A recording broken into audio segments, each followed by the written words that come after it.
Hello everyone, Jai Shri Shyam. Welcome to my channel Nursing with Tanu. So today we will discuss about the eating disorder. Basically जो eating disorder होता है ये क्या है, behavior disorder होता है किसी भी पर्सन के अंदर, जो कि किससे रिलेटेड होता है, फूड से। फूड क्या होता है, एक एसेंशियल एलिमेंट होता है हमारी बॉडी के लिए, जो कि हमारी बॉडी को न्यूट्रिएंट प्रोवाइड करता है, मेटाबॉलिक रिएक्शन में भी हेल्प करता है। तो बेसिकली ईटिंग डिसऑर्डर होता क्या है, तो an eating disorder is a characterized by the abnormal eating habit. कि जो ईटिंग डिसऑर्डर होता है ये क्या होता है, कैरेक्टराइज होता है। इसमें क्या होता है कि पर्सन में एबनॉर्मल ईटिंग हैबिट्स हमें देखने को मिलती है, दैट में इन्वॉल्व आइदर इनसफिशिएंट और एक्सेसिव फूड इंटेक, जिसकी वजह से वो क्या करता है, या तो बहुत कम मात्रा में फूड का इंटेक लेता है या बहुत ज़्यादा एक्सेसिव अमाउंट में फूड का इंटेक करता है, किसी भी साइकोलॉजिकल या किसी भी फिजियोलॉजिकल डिस्टर्बेंसेस की वजह से, which affect the physical and emotional health of an individual. जो कि क्या करती है, किसी भी इंडिविजुअल की फिजिकल और जो इमोशनल हेल्थ होता है उसको अफेक्ट करता है।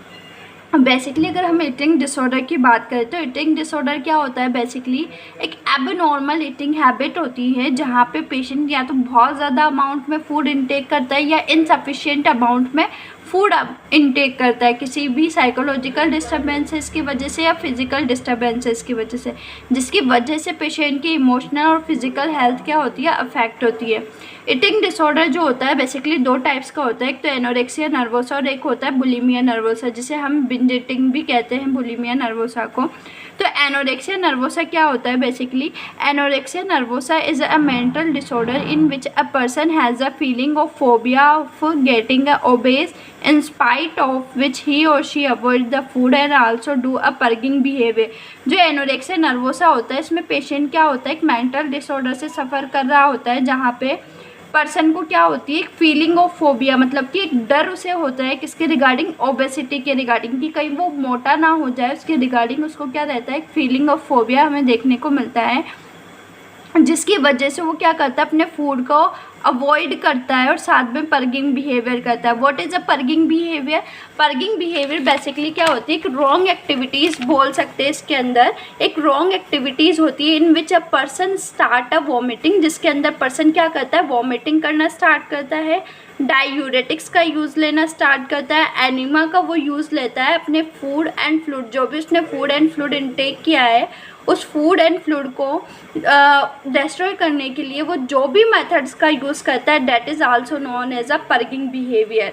बेसिकली जो एनोरेक्सिया नर्वोसा होता है ये एक ईटिंग डिसऑर्डर जहाँ पे पेशेंट को एक इंटेंस फियर होता है किसके रिगार्डिंग, गेनिंग अ वेट, कि उसका कहीं वेट गेन ना हो जाए, उसके रिगार्डिंग उसको एक इंटेंस फियर रहता है, जिसकी वजह से वो रिफ्यूज़ल करता है फूड का, जिसकी वजह से उसके में क्या देखने को मिलती है, स्टारवेशन की कंडीशन यानी भुखमरी की कंडीशन देखने को मिलती है, जिसके कुछ कैरेक्टरिस्टिक्स ऐसे होते हैं जैसे कि डिस्टोरेटेड बॉडी इमेज उसमें देखने को मिलती है, वेट लॉस उसका हमें देखने को मिलता है, ड्राई एंड येलोइश स्किन हमें उसमें देखने को मिलती है, मेंस्ट्रुएशन डिस्टर्बेंसेस होगा अगर फीमेल है, वीकनेस देखने को मिलती है, लेथार्जी हमें देखने को मिलता है।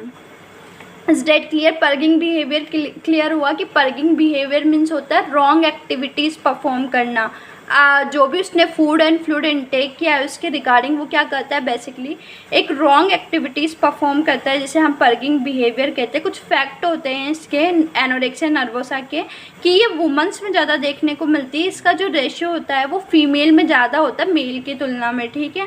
1:20 कह सकते हैं कि 20 फीमेल पे एक मेल ऐसा होता है जो कि एनोरेक्सिया से सफ़र कर रहा होता है। इसके अलावा जो 15 to 30 ईयर्स जो एज ग्रुप वाली फीमेल्स होती है वो ज़्यादा अफेक्टेड होती हैं। ईटियोलॉजिकल फैक्टर्स की बात करें तो एग्जैक्ट कॉज अननोन होता है, but some predictable causes are responsible for anorexia nervosa, जिसके अंदर फर्स्ट हम बात करेंगे बायोकेमिकल कॉजेज़ की, कि जो न्यूरोट्रांसमीटर जैसे कि नॉरएफ्रिन एफ्रिन हो गया उसका लेवल रिड्यूस होने की वजह से हमें देखने को मिल सकता है कि ब्रेन सीरोटोनिन का लेवल क्या हो चुका, अल्टर्ड हो गया, low level of FSH and LH की वजह से भी हमें क्या देखने को मिल सकता है, एनोरेक्सिया नर्वोसा की कंडीशन देखने को मिल सकती है। इसके अलावा साइकोलॉजिकल कॉजेज़ जैसे कि लो सेल्फ एस्टीम हो गया, लैक ऑफ कंट्रोल, खुद पे कंट्रोल नहीं है पेशेंट का, डिप्रेशन की वजह से, anxiety, stress and personality traits की वजह से भी हमें ये देखने को मिल सकता है। सोशल फैक्टर जैसे कि हाई एम्फेसिस ऑफ सोसाइटी है ना थिननेस, कि पेशेंट एक ऐसे सोसाइटी में रह रहा है जहाँ पे बहुत ज़्यादा मतलब कि पतले लोगों को बहुत ज़्यादा बढ़ावा दिया जाता है, थिननेस को ज़्यादा बढ़ावा दिया जाता है। तो उसकी वजह से भी, इम्पैक्ट ऑफ मीडिया की वजह से भी, profession that emphasize on a thinner, कि ऐसा प्रोफेशन उसने चूज़ किया है कि जहाँ पे थिननेस को बढ़ावा दिया जाता है, जैसे कि मॉडलिंग हो गया, जिम्नास्टिक हो गया, रेसलिंग, डांसर, रेस, इसके अलावा बोल सकते हैं एक्टर्स हो गए, ठीक है, एयर होस्टेज हो गए। इसके अंदर क्या दिया जाता है, बढ़ावा दिया जाता है किसको, थिननेस को। क्लिनिकल मैनिफेस्टेशन जैसे कि रैपिड वेट लॉस हमें देखने को मिल सकता है, एनीमिया की कंडीशन होगी, बोन में थिनिंग हमें देखने को मिलेगी। इसके अलावा एमनोरिया हो सकता है कि मेंस्ट्रुएशन साइकिल में disturbances, dizziness, increase the sensitive of cold, week muscles हो सकती है, वीकनेस एंड लेथार्जी हमें देखने को मिल सकता है। हाइपोटेंशन, इलेक्ट्रोलाइट इम्बैलेंस यहाँ पे देखने को मिल सकता है। Failure of a breast in development in female, low sexual desire हो गई, soft fine hair on a face and the body, हमें ये कुछ साइन एंड सिम्टम्स होते हैं जो कि एनोरेक्सिया वाले पेशेंट में हमें देखने को मिलते हैं। डायग्नोस्टिक इवेल्युएशन में history collection, mental state examination, vital monitoring हम करेंगे, एंडोक्राइन फंक्शन टेस्ट करेंगे, एफएसएच एंड एलएच को फाइंड आउट करेंगे, हीमेटोलॉजिकल टेस्ट हो गया, एनीमिया, ल्यूकेमिया एंड साइटोपनिया यहाँ पे टेस्ट करेंगे, बेसल मेटाबॉलिक इंडेक्स हम यहाँ असेस करेंगे। मैनेजमेंट की बात करें तो ऐसे तो बहुत सारे body weight maintain to restore the body weight of the patient, there are a various treatment modalities are use, जैसे कि कॉग्निटिव बिहेवियर थेरेपी, जहाँ पे हम पेशेंट को एम्फेसिस करेंगे that destroy the plan should be strictly follow up, कि वो क्या कर सके, जो भी उसने प्लान किया है वो उसको डिस्ट्रॉय कर सके ताकि उसका बॉडी वेट कंट्रोल हो सके। इसके अलावा काउंसलिंग प्रोवाइड करेंगे ओबेसिटी के रिगार्डिंग, रेस्ट्रिक्ट करेंगे उसको टॉयलेट जाने के लिए, बार बार जाने के लिए मना करेंगे 2 आवर्स तक, ठीक है। इसके अलावा पर्गिंग बिहेवियर से उससे रोकेंगे। इसके अलावा उसे एक हाई कैलोरी डाइट, हम प्रोटीन डाइट हम उसे प्रोवाइड करेंगे। इंडिविजुअल और ग्रुप थेरेपी हम उस पेशेंट को देंगे जहाँ पे डायरेक्ट एटर डिसफंक्शनल थॉट, उसके जो भी एबनॉर्मल थॉट हैं उसको यहाँ पे हम डिस्ट्रॉय करने की कोशिश करेंगे। इसके अलावा जो भी उसका रिजेक्शन है या पॉजिटिव रीइंफोर्समेंट हम देंगे। ड्रग थेरेपी में एपेटाइट स्टिमुलेंट हम देंगे उसको। इसके अलावा प्रोवाइड करेंगे some antidepressant, antipsychotic drugs such as, जैसे कि सेरोटोनिन, मोनोमाइनो ऑक्सीडेज इनहिबिटर हम देंगे, ठीक है। ड्रग ऑफ चॉइस इमिप्रेमिन हम यहाँ पे देंगे पेशेंट को। फिर आता है सेकंड टाइप होता है ईटिंग डिसऑर्डर का, दैट इज़ बुलिमिया नर्वोसा है। एनोरेक्सिया नर्वोसा में से तो क्या हो रहा था कि पेशेंट क्या कर रहा है कि उसको फियर है किसके रिगार्डिंग, ओबेसिटी के रिगार्डिंग, जिसकी वजह से वो बहुत कम फूड इंटेक कर रहा है या रिफ्यूज़ल कर रहा है।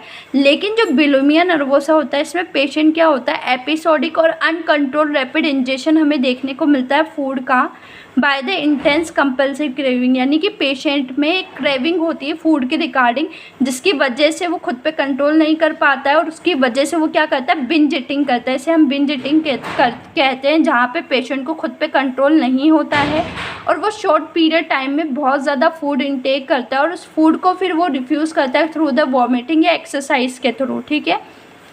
तो बेसिकली बुलिमिया नर्वोसा क्या होता है, 2 टाइप्स का होता है, एक तो बिंज ईटिंग और दूसरा होता है inappropriate method control the body wait.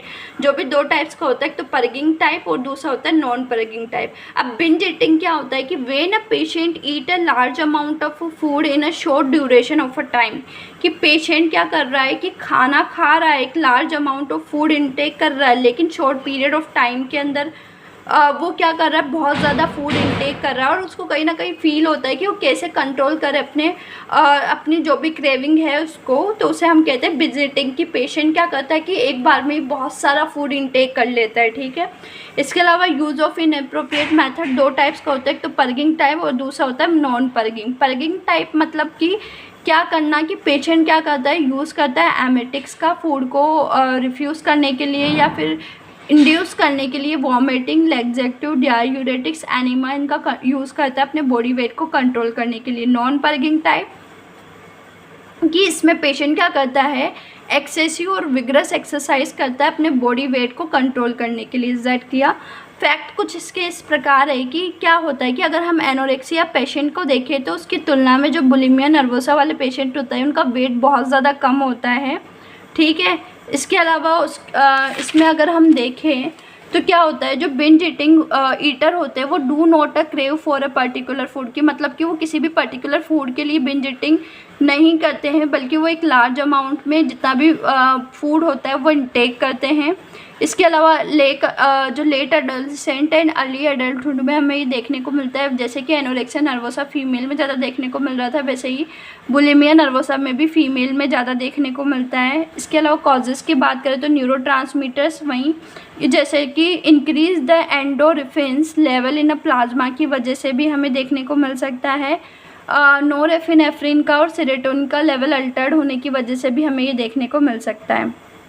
Next है साइकोलॉजिकल कॉजेज़, जैसे कि लो सेल्फ एस्टीम हो गया, डिस्टोरेटेड बॉडी इमेज की वजह से, एग्रेसिवनेस, इम्पल्सिव पर्सनैलिटी उसकी है, क्रॉनिक स्ट्रेस की वजह से, represent thought about the sex and aggression, इसकी वजह से भी हमें ये देखने को मिल सकता है। कुछ इसके क्लिनिकल फीचर्स होते हैं, जैसे कि मॉर्बिड पर्सनैलिटी जो होती है, fear of being a fatty, कि बहुत ज़्यादा फैट के रिगार्डिंग उसको फियर, उसकी वजह से भी एक्सेसिव क्रेविंग है फूड के रिगार्डिंग जिसकी वजह से वो बिंज ईटिंग करता है, वो हमें देखने को मिल सकता है।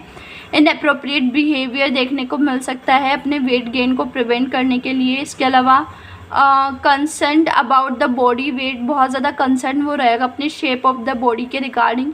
पुअर इम्पल्स कंट्रोल हमें देखने को मिलेंगे एंड डिप्रेसिव सिम्टम्स। इसके अलावा साइकोलॉजिकल फीचर जैसे कि low self esteem, anxiety, substance abuse and depression की कंडीशन हमें देखने को मिल सकती है। फिजिकल फीचर जैसे कि dehydration, electrolyte imbalance, rupture of oesophagus की वजह से भी हो सकता है। एसिड रिफ्लेक्स हमें इसमें देखने को मिल सकते हैं।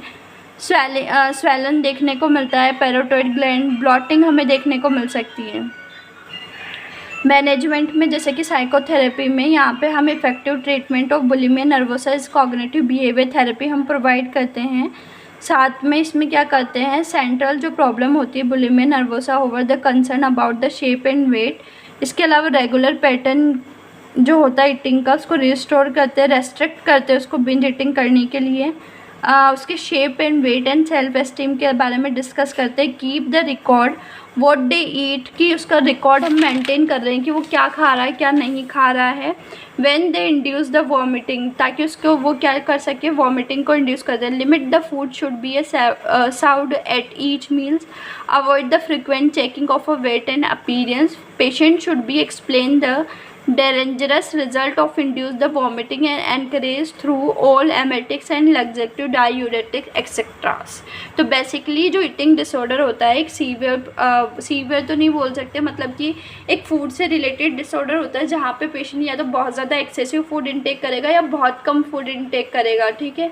इसके अलावा एक होती है क्रेविंग वाली कंडीशन जिसे हम बुलिमिया नर्वोसा कहते हैं, जहाँ पे पेशेंट को बहुत ज़्यादा क्रेविंग होती है फूड के रिगार्डिंग।